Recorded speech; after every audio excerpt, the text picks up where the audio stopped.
সকলকে স্বাগত জানাই পরীক্ষা আপডেট চ্যানেলের নতুন একটি ভিডিওতে। আশা করি সবাই ভালো আছো, সুস্থ আছো। আজকের ভিডিওতে আমি আলোচনা করতে চাইছি ডাব্লিউবিএসএসসি গ্রুপ ডি এর এক্সপেক্টেড কাট অফ সম্পর্কে।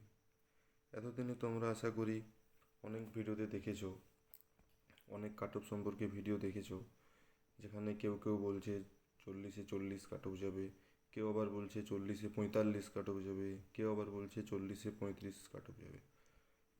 তো সবাই অনেকেই কমেন্ট করেছিল আগের ভিডিওগুলিতে যে কাট অফ নিয়ে একটি ভিডিও বানান, এবং টেলিগ্রাম চ্যানেলেও অনেকজন মেসেজ করেছিলেন যে কাট অফ নিয়ে একটি ভিডিও বানাও। তো সেই সব মেসেজগুলোর জন্য আমি একটা কাট অফ নিয়ে ডিটেলড ভিডিও নিয়ে এসেছি। এই ভিডিওতে আমরা দেখব ডাব্লিউবিএসএসসি গ্রুপ ডি যে পরীক্ষাটি 2026-এ হয়েছে, সেই পরীক্ষার কাট অফ কী যেতে পারে। একটা এক্সপেক্টেড কাট অফ আমি আলোচনা করতে চলেছি, যেখানে আমি ক্যাটাগরি ওয়াইজ আপনাদের সবাইকে কাট অফ দুটো বলবো। জেনারেলের কাট অফ, ওবিসি এ এর কাট অফ, ওবিসি বি এর কাট অফ, এটা ওবিসি এ, সরি একটু ভুল হয়ে গেছে, এসসির কাট অফ, এসটির কাট অফ, ইডাব্লিউএস এবং পিডাব্লিউডির কাট অফ। তো এই কাট অফ আলোচনা করার আগে কাট অফ কীভাবে হয় বা কাট অফ কী নির্ধারিত করে এই বিষয়ে আমাদের জানতে হবে। কাট অফ তো এমন হয় না যে একটা বলে দিলেই কাট অফ হয়ে গেলো, বা পরীক্ষা কীরকম সেটাই কাট অফ হয়ে গেলো। কাট অফ অনেকগুলো জিনিসের ওপর ডিপেন্ড করে, যেমন পরীক্ষার লেভেল কী ছিল, কোশ্চেন ইজি ছিল না মডারেট ছিল না টাফ ছিল, ভ্যাকেন্সি কতগুলি ছিল, পরীক্ষার্থী কতজন পরীক্ষা দিয়েছে, এইসব অনেক বিষয় আছে। সেই বিষয়গুলি আগে আলোচনা করব, তারপরে আমরা সরাসরি কাট অফে চলে যাব। তো সেই বিষয়গুলি আবার আলোচনা করে দিচ্ছি। আপনারা অবশ্যই ভিডিওটিকে শেষ তক্ক দেখবেন, তাহলে সমস্ত জিনিস পরিষ্কার হয়ে যাবে যে কত নাম্বারে সেভ স্কোর, কত নাম্বারে ইন্টারভিউতে ডাক পেতে পারো, বা কত নাম্বার থাকলে নিজেকে সেফ মনে করবে এবং ইন্টারভিউর জন্য বা আগামী যে স্টেপগুলি আছে সেগুলির জন্য প্রস্তুতি নিতে পারবে। কাট অফ নিয়ে আলোচনা করতে গেলে একটি গুরুত্বপূর্ণ বিষয় হচ্ছে ভ্যাকেন্সি কতগুলি ছিল, অর্থাৎ যে পরীক্ষাটি হয়েছে আমাদের ডাব্লিউবিএসএসসি গ্রুপ ডি, এটার ভ্যাকেন্সি কতগুলি ছিল। তাহলে গ্রুপ ডি যে পরীক্ষাটি হয়েছে আমাদের 2026-এ, সেটির টোটাল ভ্যাকেন্সি হচ্ছে 5488টি। কিন্তু আমাদের যে 2016 সালে যে পরীক্ষাটি হয়েছিল গ্রুপ ডি এর, সেটাতে যে পুরো প্যানেলটি বাতিল করা হয়েছে, সেটির ভ্যাকেন্সি ছিল 4488টি। এই 4488-র মধ্যে 2349টি হচ্ছে আমাদের দুর্নীতিগ্রস্ত যেগুলো চাকরি, যেগুলো বাতিল করা হয়েছে, সেটি 2349টি, এবং যেগুলি যোগ্য প্রার্থীর চাকরি সেগুলি হচ্ছে 2139টি। এই যে টেন্টেড, এটা হচ্ছে দুর্নীতিগ্রস্ত চাকরি, যারা দুর্নীতি করে চাকরি পেয়েছিল, সেটা হচ্ছে 2349 জন, এবং যারা যোগ্য প্রার্থী তারা হচ্ছে 2139 জন। তাহলে আমাদের ফ্রেশার ভ্যাকেন্সি হয়ে যাচ্ছে 5488 থেকে 2139 যদি বাদ দিয়ে দিই, তাহলে 3349। এটা হচ্ছে আমাদের ফ্রেশারদের ভ্যাকেন্সি। এরপরে আমরা দেখব ভ্যাকেন্সির পরই একটি গুরুত্বপূর্ণ বিষয় হচ্ছে যে আমাদের পরীক্ষাতে কতজন পরীক্ষার্থী পরীক্ষা দিয়েছিল। তাহলে টোটাল ফর্ম আমাদের 8 লাখ ছাত্রছাত্রী ফর্ম ফিল আপ করেছিল ডাব্লিউবিএসএসসি গ্রুপ ডি এর জন্য। টোটাল 8 লাখ পরীক্ষার্থী শুধুমাত্র ফর্ম ফিল আপ করেছিল। কিন্তু পরীক্ষা দিতে কতজন গিয়েছিল? পরীক্ষা দিতে গিয়েছিল আমাদের 6.5 লাখ। এই যে দেখতে পাচ্ছেন, এই 6.5 লাখ আমাদের 8 লাখ যে ছাত্রছাত্রী ফর্ম ফিল আপ করেছিল, তার মধ্যে শুধুমাত্র 6.5 লাখ পরীক্ষা দিতে গিয়েছিল।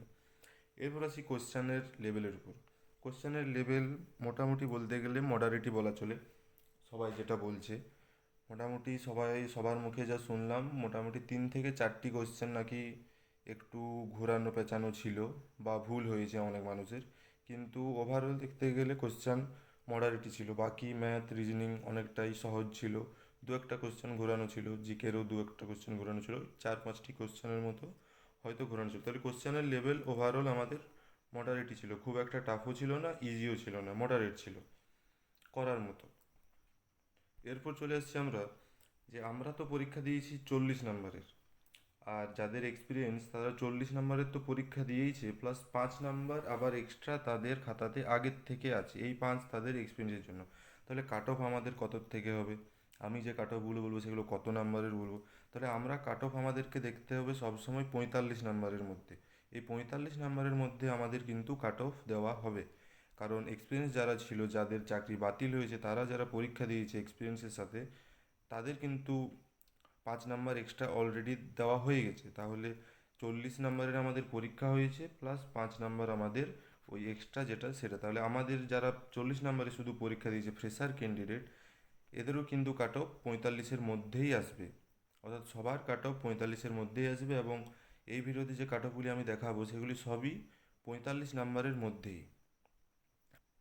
এটা হচ্ছে একটা এক্সপেক্টেড কাট অফ। এই কাট অফটি আমরা তৈরি করেছি, মোটামুটি এর 1-2 নাম্বার বেশি বা 1-2 নাম্বার কমই কাট অফ যাবে, তার বেশি যাবে না কাট অফ। যে যাই বলুক যে কোশ্চেন খুব কঠিন ছিল বা কোশ্চেন খুব সহজ ছিল, কেউ আবার বলছে 40-এ 45 কাট অফ যাবে, কেউ আবার বলছে 40-এ 35 কাট অফ যাবে, কিন্তু কাট অফ এই যে কাট অফ লেখা আছে এর মধ্যেই +-1 বা -1 এর মধ্যেই যাবে। জেনারেলদের ক্ষেত্রে কাট অফ 34-36, সবাই দেখবেন।